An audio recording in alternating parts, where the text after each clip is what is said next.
First question, what are we building? Second question, what can go wrong in what we're building? And the third question is about what can we do about things that can go wrong? And that's where you identify mitigations. So I can implement security control. And the fourth question is to retrospect, to step back and think about, did we do a good job in identifying the things that can go wrong? Welcome to the DevSec for Scale podcast, the show that makes security a first-class citizen for growing companies. Welcome back, everyone, to the DevSec for Scale podcast. I'm Jeremy Hess, Head of Developer Relations at Achilles. And today with me is a really cool guest. His name is Maran Gunasekaran, and he is the Principal Security Consultant at Practical DevSecOps. They're a product security company.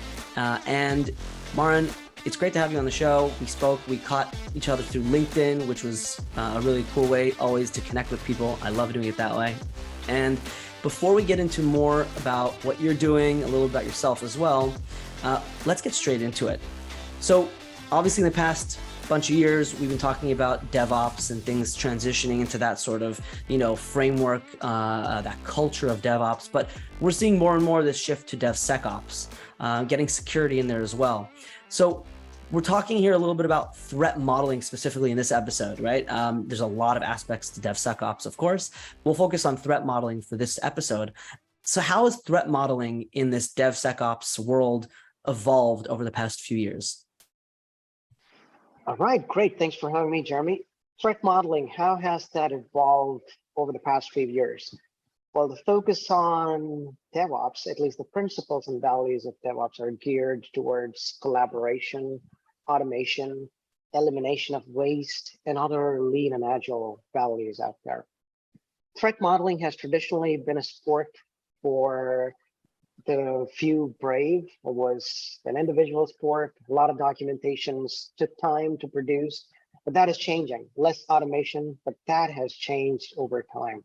Threat modeling has now become more and more collaborative because developers are more involved in security aspects, and security engineers also want to reduce their load of security by offloading some of the responsibilities, because we realized as security engineers that we can't get all the security job done ourselves. People that actually code, architects that actually design these systems, when they design security, our work becomes a lot easier. And at the end of the day, the organization becomes more and more secure. So threat modeling has had a lot of advantages in terms of automation. The tooling these days are focused more and more on collaboration in terms of bringing threat modeling right to the developers. And also, one of the outcomes of threat modeling is a list of threats or a list of mitigations. Getting that right into the places where developers collaborate.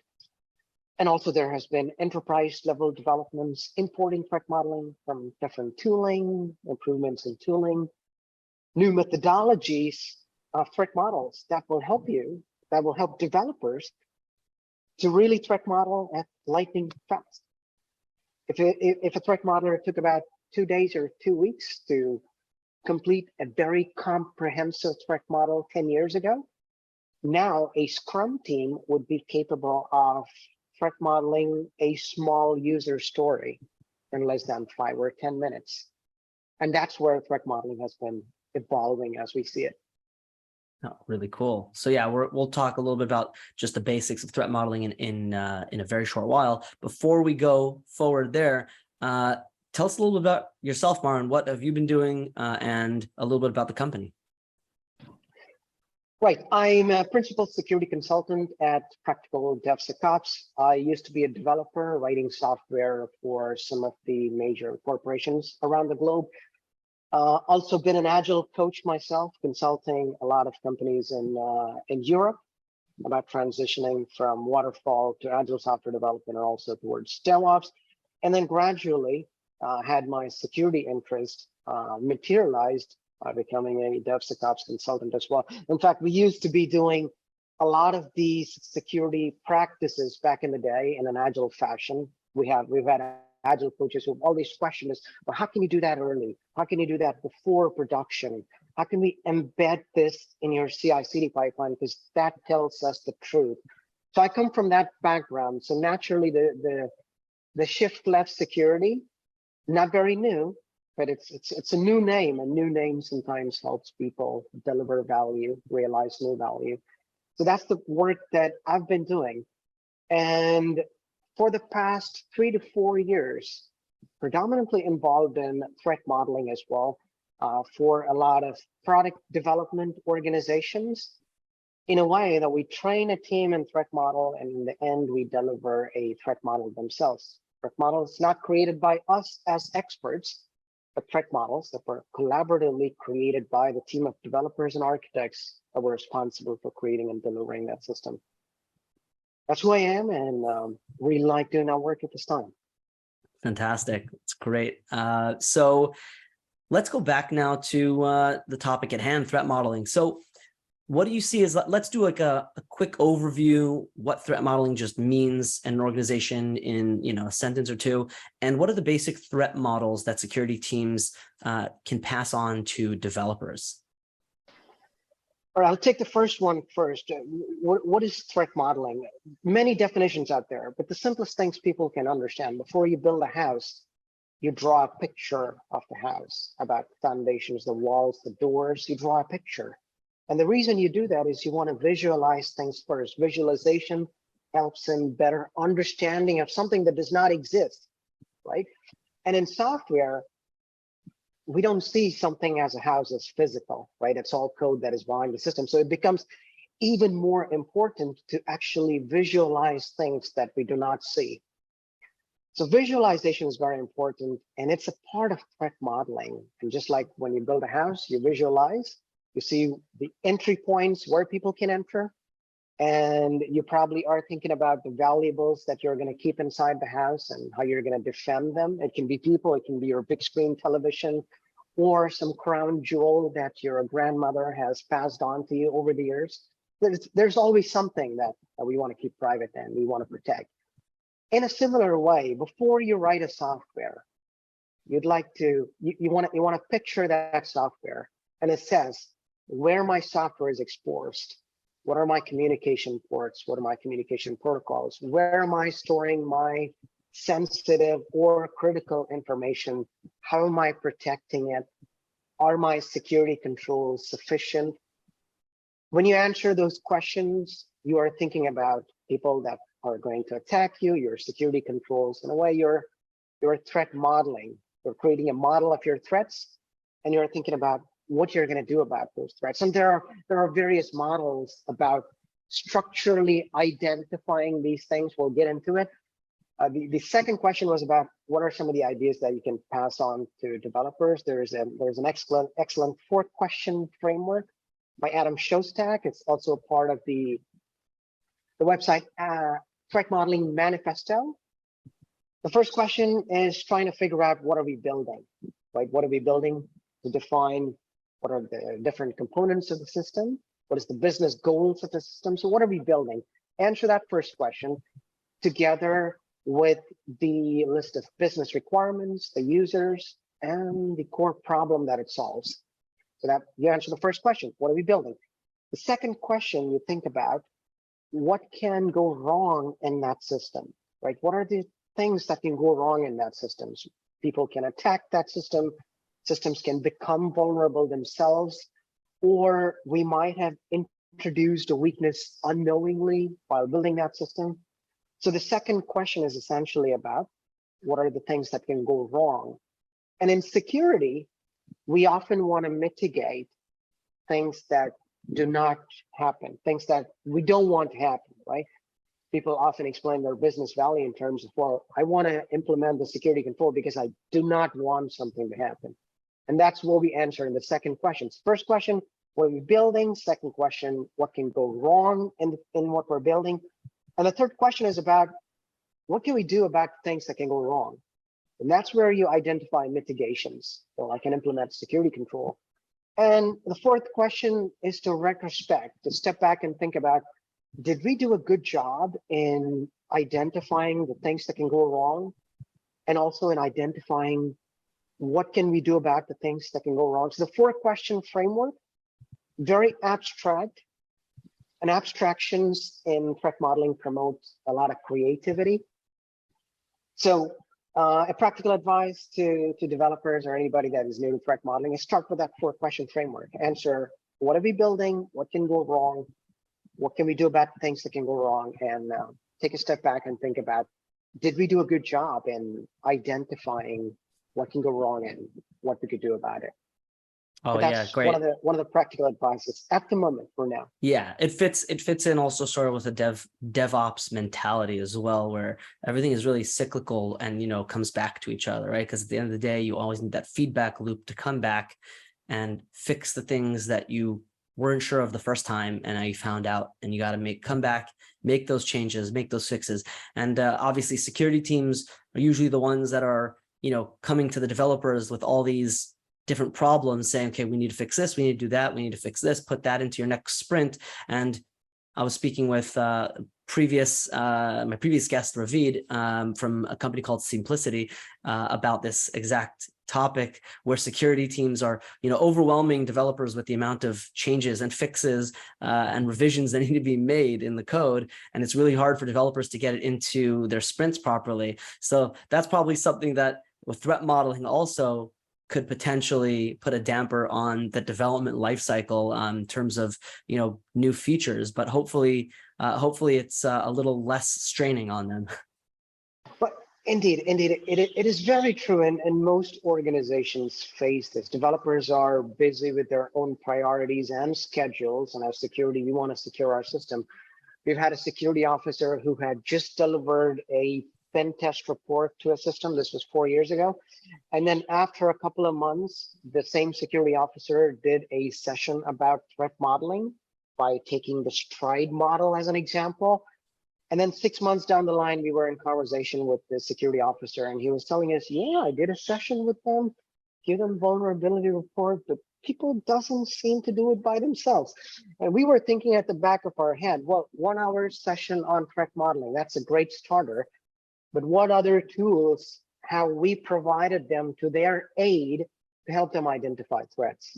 At that time, it was none, and then we worked together to close that gap.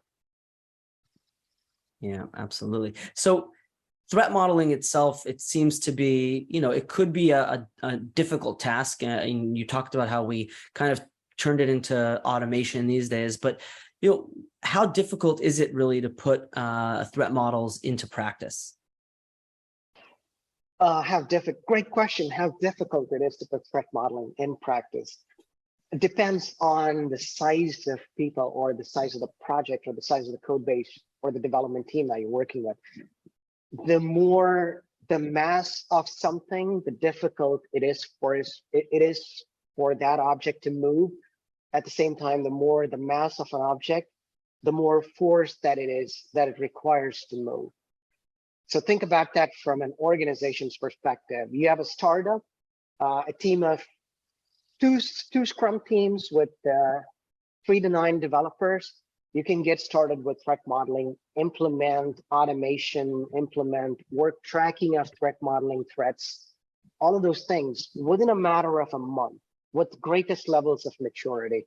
But if you want to scale that to an enterprise level, then obviously there are challenges, right? Challenges that involve processes and bureaucracies within the organization. And I don't want to use the word bureaucracy in a derogatory sense. Of course, they are essential, but at the same time, getting approvals and planning to roll out threat modeling can itself be difficult, but there are some things that can help. Some of the banks that we're working with, they are spinning up their own startup versions of their own, because they recognize that they're a bank, they need to be regulated. So when they want to launch a virtual banking product, and they spin up a 100-member development team, they have some amount of freedom within their boundaries to innovate on their own. And we tried threat modeling with them.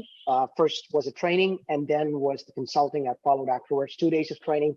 And then the third and fourth day was actually kicking out those example models that we discussed in training, but then bringing their actual models and then threat modeling for those actual models that team is building. It took about a month's time to get to a certain level of maturity. It was a team of 100 developers. The overall size of that organization was 150. Again, it was a spin-off of a larger bank. On the other hand, when we were working with an energy provider in Europe, it took about 2 years to convey some level of DevSecOps maturity along with threat models. There are lighter ways that you can get started with, and you can simply say, well, I'm good with this threat models.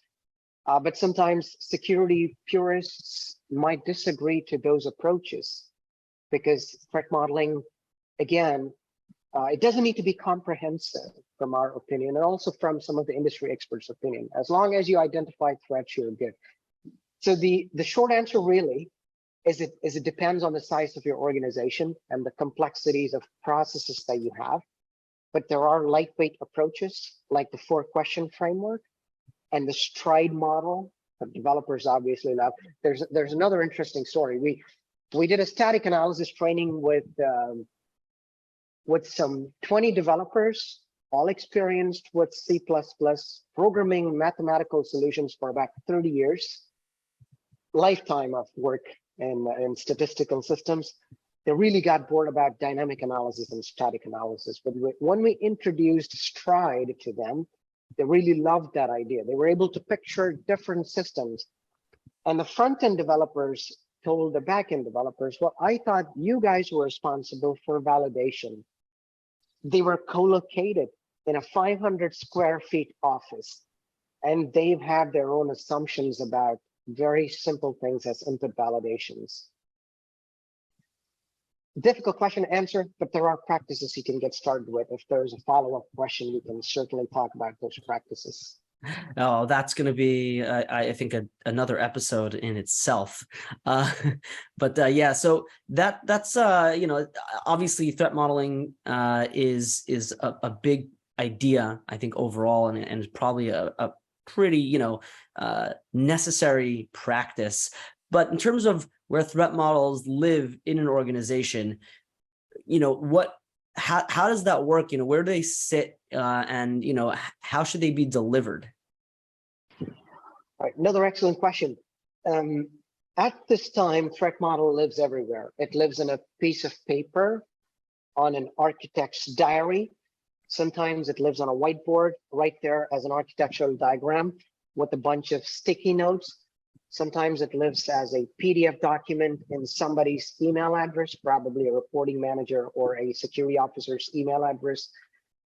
Very rarely, again, this is the trend that we're seeing these days, threat models are a part of the work tracking systems that developers and operations teams use. So if you're using Atlassian Jira, if you're using Azure DevOps, or Trello as your work tracking system, the most modern threat modeling teams actually deliver their threats and mitigations right into those systems.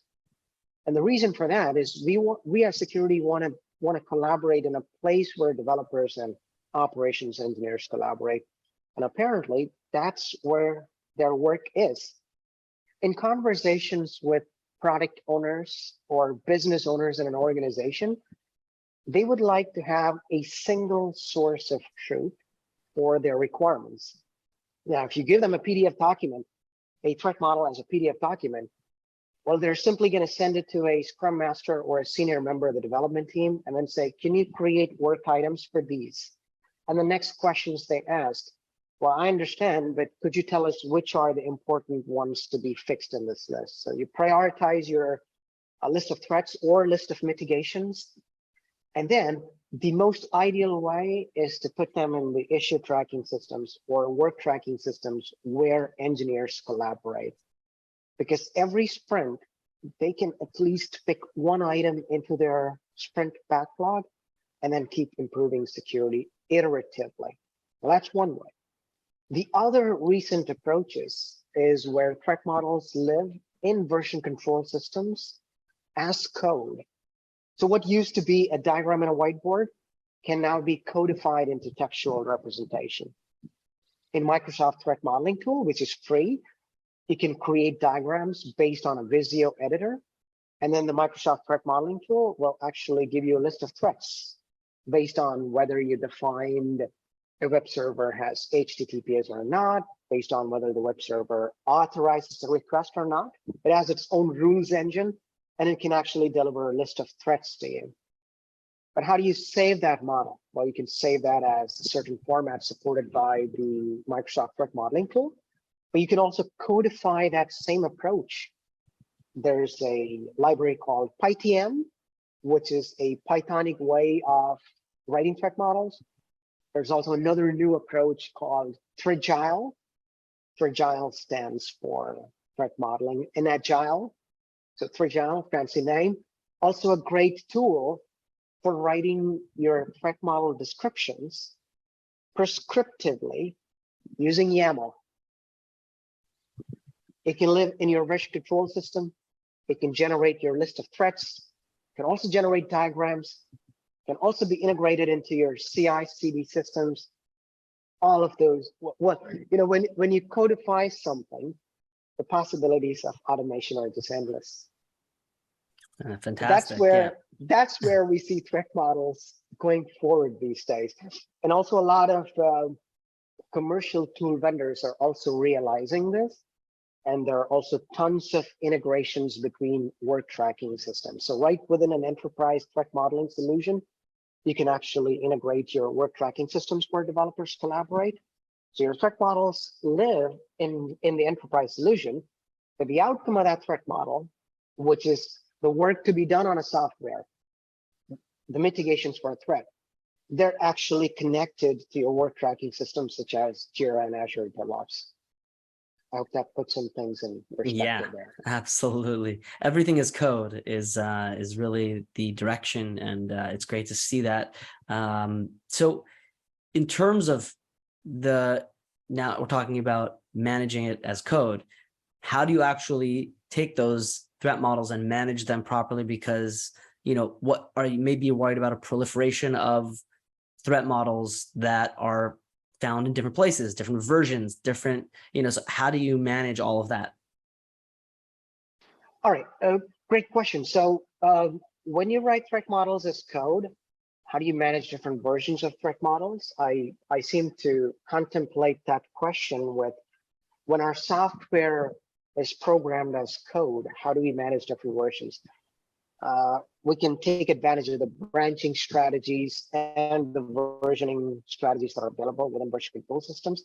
And how's this going to work practically, right? Imagine I'm a member of a Scrum team and I come to my sprint planning session and I have a mandate. Mandates can sometimes be helpful as well. I have a mandate from my security officer.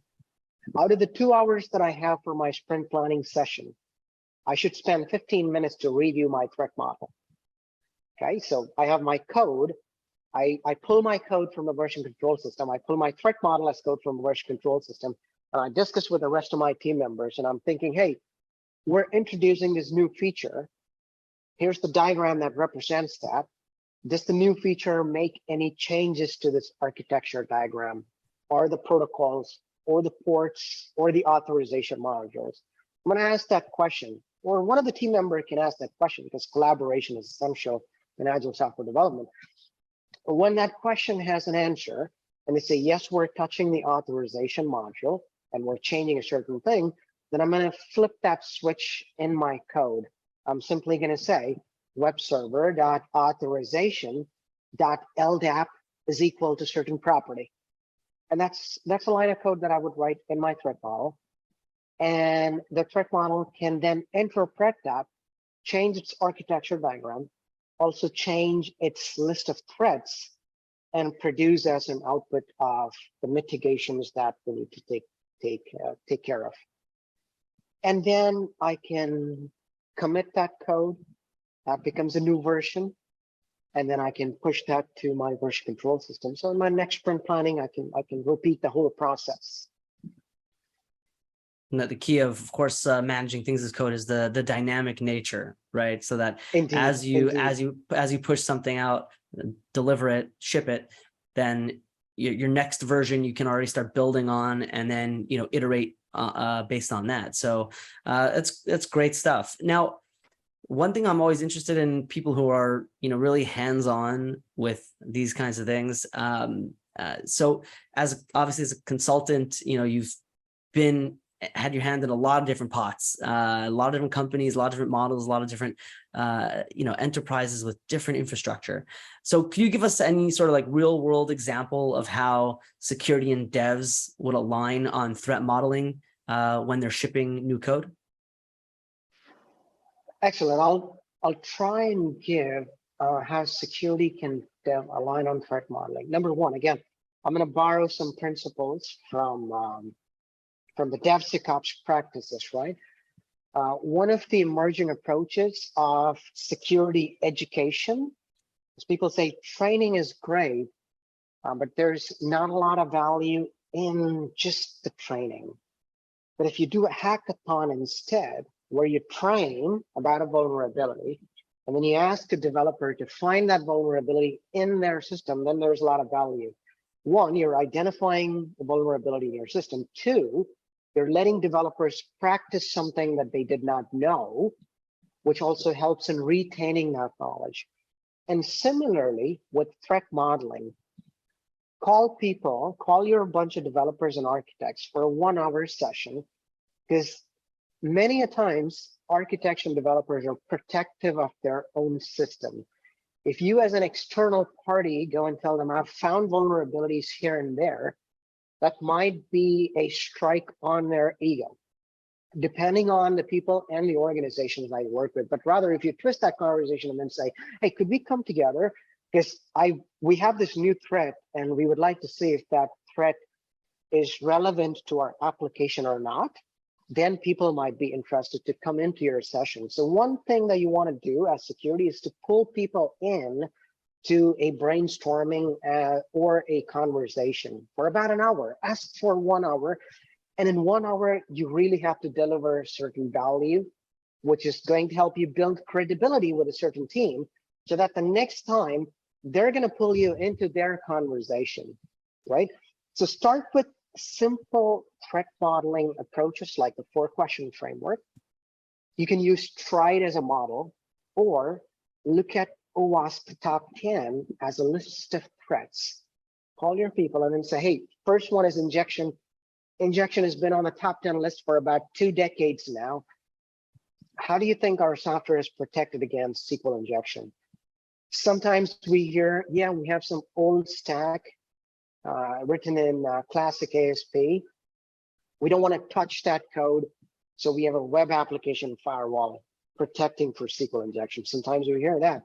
Sometimes we hear, you're telling us SQL injection from 2005. We're really using object relational mappers now, so let's move on to the next list, please. So use simple approaches and simple lists that people can understand within that 1-hour session, and try to deliver that value. If you practice this with one team, the idea might cross-pollinate between other teams within the same organization, so people might pull you in as well. Despite the fact that developers are busy with their own schedules, they're also protective of their own code. So that is something that we can do. The challenge about threat modeling is to bring people together, right? You want to bring people together because we want to know which risk is a high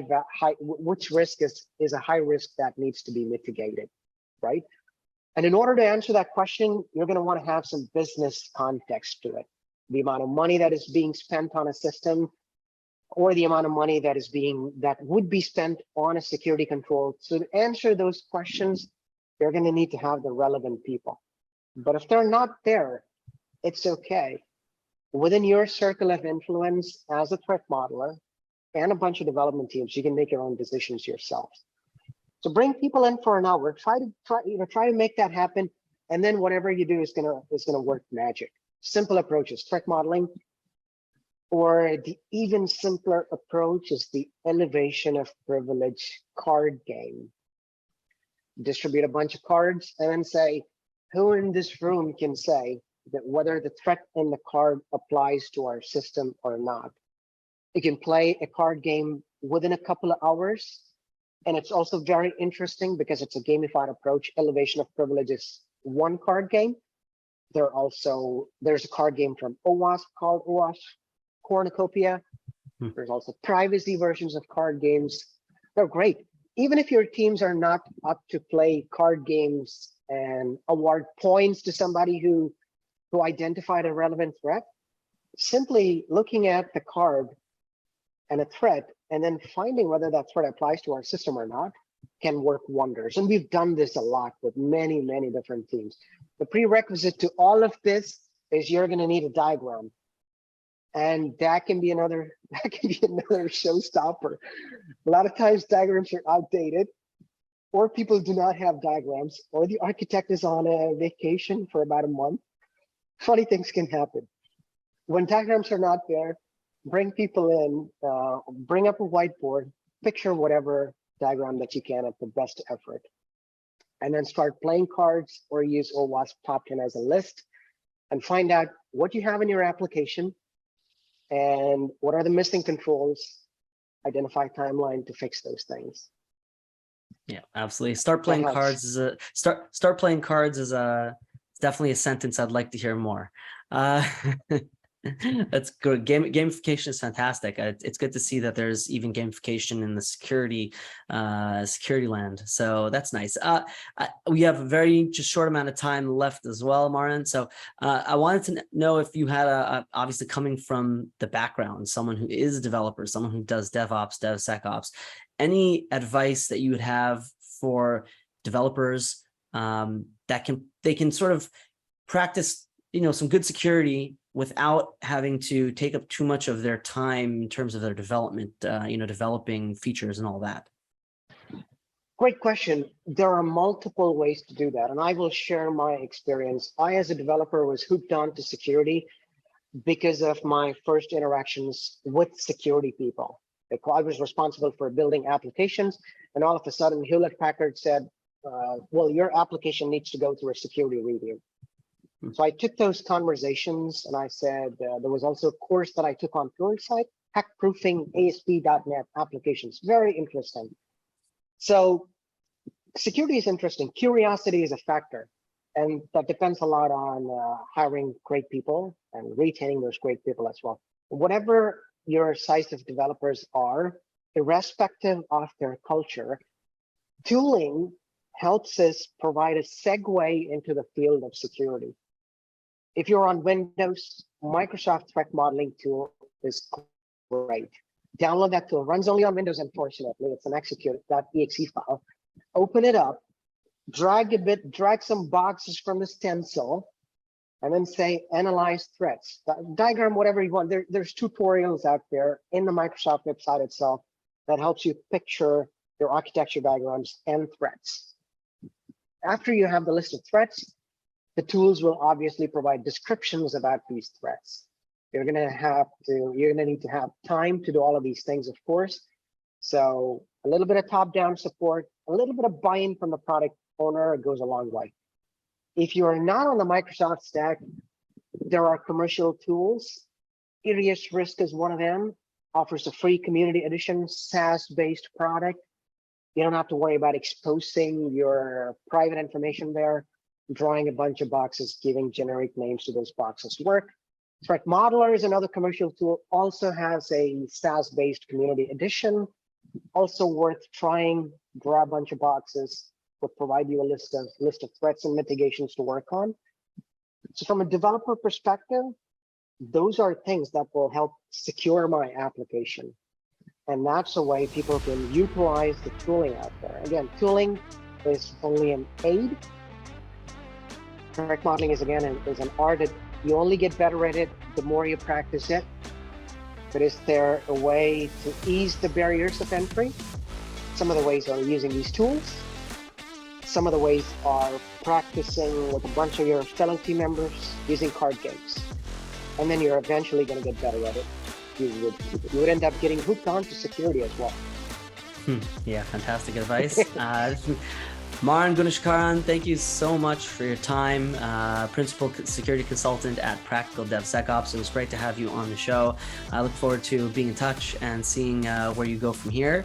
And maybe we could have another call, in a little while. So thanks so much. Have a really good one. And to everybody out there, stay secure. Absolutely. Thank you very much for having me, Jeremy.